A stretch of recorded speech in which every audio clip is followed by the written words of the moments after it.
नमस्कार, मी बाबा बेलापूरकर. आपण पाहत आहात एकजूट महाराष्ट्र न्यूज.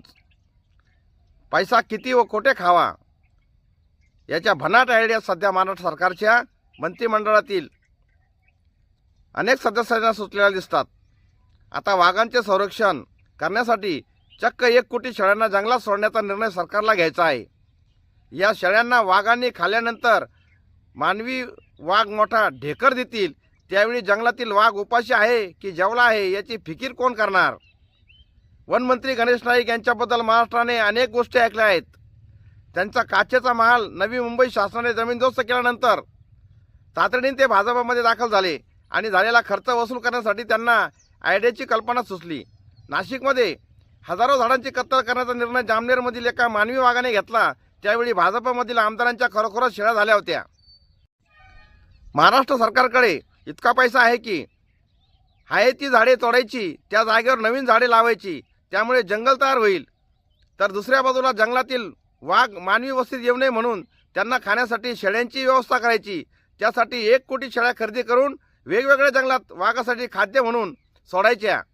एवढे पुण्याचे काम कोणत्याही हिंदुत्ववादी सरकारने आजपर्यंत केलेले नव्हते. परंतु भूतदया म्हणून, प्राण्यांना सांभाळायचे म्हणून हिंस्र प्राण्यांची सोय करायची व गरीब प्राण्यांना ठार मारायचे हा नवा गावठी शोध या सरकारने लावल्यामुळे गावोगावी वनमंत्री गणेश नाईक यांचा मोठा सत्कार होण्याची गरज आहे. त्यामुळे नवीन पिढीला प्रेरणा देखील मिळेल. आता या लाखो शेळ्या जंगलात सोडण्यासाठी कोण जाणार? त्यांनी किती शेळ्या सोडल्या, त्यापैकी वाघांनी किती खाल्ल्या याचा सर्व हिशोब वनमंत्री गणेश नाईक देणार आहेत की नाही? सरकार त्यावर विश्वास ठेवणार आहे.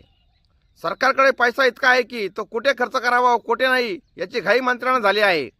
कारण राज्य सरकारकडे पैसाच पैसा आहे. हा सर्व पैसा जनतेचा असला तरी तो कसा व कुठे खर्च करायचा याचा अधिकार मंत्र्यांनाच असतो. त्यामुळे तो वापरताना कसला विचार करायला पाहिजे?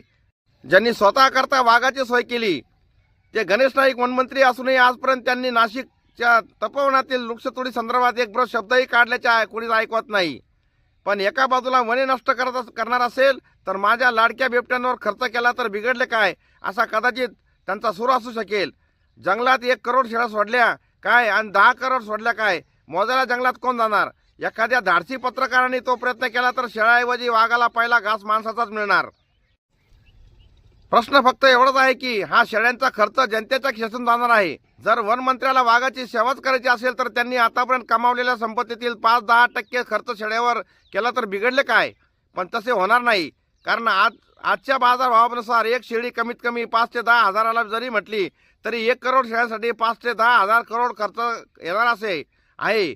हा खर्च गणेश नाईक यांनी आपल्या खिशातून केला तर समाजापुढे एक आदर्श उभा राहील.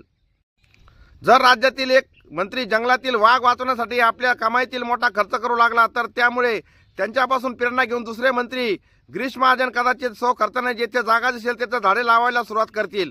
पण सर्वात महत्त्वाचे म्हणजे असे की वनमंत्री झाडांच्या बाबतीत एक शब्दही बोलत नाही आणि नको ते मंत्री झाडी तोडायला निर्णय परस्पर घेतात.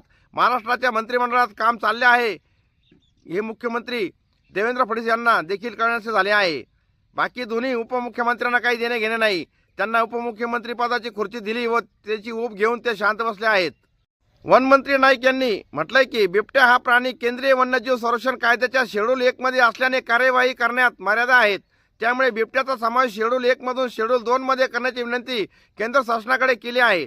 त्याचबरोबर केंद्रीय वन विभागाने राज्यातील बिबट्यांच्या नसबंदीची परवानगी दिली असून याबाबत कार्यवाही सुरू झाली आहे. 6 महिन्यात त्याचा अहवाल आल्यानंतर आणखी बिबट्यांच्या नसबंदीचा प्रस्ताव केंद्राकडे पाठवण्यात येणार आहे. त्यांच्या या नसबंदीच्या बाता ऐकल्यानंतर आणीबाणीच्या काळात झालेल्या नसबंदीची आठवण जरूर झाली. पुन्हा त्या नसबंदीला आलेला खर्च किती व कोणत्या भागाची नसबंदी झाली याचा शोध नाही कसे घेणार? तसेच लोकप्रतिनिधींनी मागणी केल्यास वाघांचा बंदोबस्त करण्यासाठी तातडीने पिंजरे पुरवण्याच्या सूचना विभागास देण्यात आल्या आहेत. तसेच बिबट्यांवर लक्ष ठेवून त्यांच्या हालचालींची माहिती ग्रामस्थांना देण्यासाठी कृत्रिम बुद्धिमत्तेच्या माध्यमातून यंत्रणा उभी करण्यात आली आहे. बिबट्यांचा वावर असलेल्या परिसरातील शाळांची वेळ बदलण्यात आल्याची माहितीही वनमंत्री नाईक यांनी दिली. त्यामुळे सरकार वाघ, कुत्रे, शेळ्या, हत्ती, कबूतर त्यांच्यासाठीच आहे की माणसासाठी आहे याचा शोध घेण्याची वेळ आली आहे. बिबट्यांचा वावर असलेल्या ठिकाणी गस्त घालण्यासाठी गृह, वन व महसूल विभागाची पथके तयार करण्यात आली आहेत. यामध्ये स्थानिक तरुणांना सहभागी करून घेण्याचा विचार करण्यात येत आहे. जंगलातच वन्यजीवांना खाद्य मिळावे यासाठी प्रयत्न सुरू आहेत. जंगलाच्या सीमेवर बांबूचे कुंपण लावण्याचे नियोजन आहे? या प्रश्नावर सर्व लोकप्रतिनिधी, वन व महसूल विभागाचे अधिकारी यांची संयुक्त बैठक घेऊन सर्व प्रश्न कसे सोडवणार हे वनमंत्र्यांनाच ठाऊक. थोडक्यात वन विभागाच्या शासकीय गप्पा ऐकल्यानंतर माणसाचं काही खरं नाही हे सहज लक्षात येते. असो, वाघांसाठी भोजनाची व्यवस्था करणारे सरकार माणसासाठी 2 घासांची व्यवस्था कशी करणार हे भविष्यात आता बघावे लागणार आहे. राज्याचे वनमंत्री गणेश नाईक यांनी केलेली अजब घोषणा संपूर्ण राज्यात हास्यास्पद बनली आहे. बिबट्यांचा प्राणघातक हल्ल्यामध्ये सामान्य जनता प्रचंड हतबल झाली आहे. दुसरीकडे बिबट्यांची संख्या वेगाने वाढत आहे. मात्र बिबट्यांची ही वाढती संख्या कमी करण्यासाठी उपाययोजना करण्याऐवजी बिबट्यांसाठी 1 कोटी शेळ्या जंगलात सोडणार अशी अजब घोषणा त्यांनी केली. या शेळ्यांचं मांस खाऊन बिबट्या आणखी दष्टपुष्ट होणार आणि मानवी वस्तीत येऊन माणसाचा बळी घेणार. म्हणजे हे असं झालं की दहशतवादी हल्ले करणाऱ्या दहशतवाद्यांना बिर्याणी खायला देण्याचा निर्णय घ्यायचा आणि हतबल जनतेला मृत्यूच्या दारी ढकलून द्यायचं.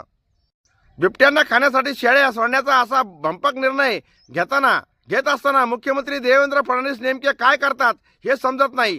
दररोज कोणीतरी मंत्री काही ना काही विचित्र घोषणा करतो, परंतु त्याचे खंडनही कोणी करायला पुढे येत नाही.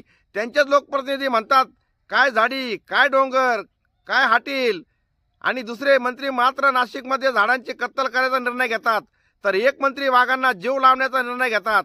एक तरी निर्णय सामान्य माणसाच्या हिताचा दिसतोय काय? पण शासनाने देखील मंत्र्यांना उधळपट्टीची मुक्त परवानगी दिलेली दिसते. त्यामुळे आपणच आपला कसाबसा कारभार करावा हाच जनतेला दिलेला अप्रत्यक्ष संदेश असावा.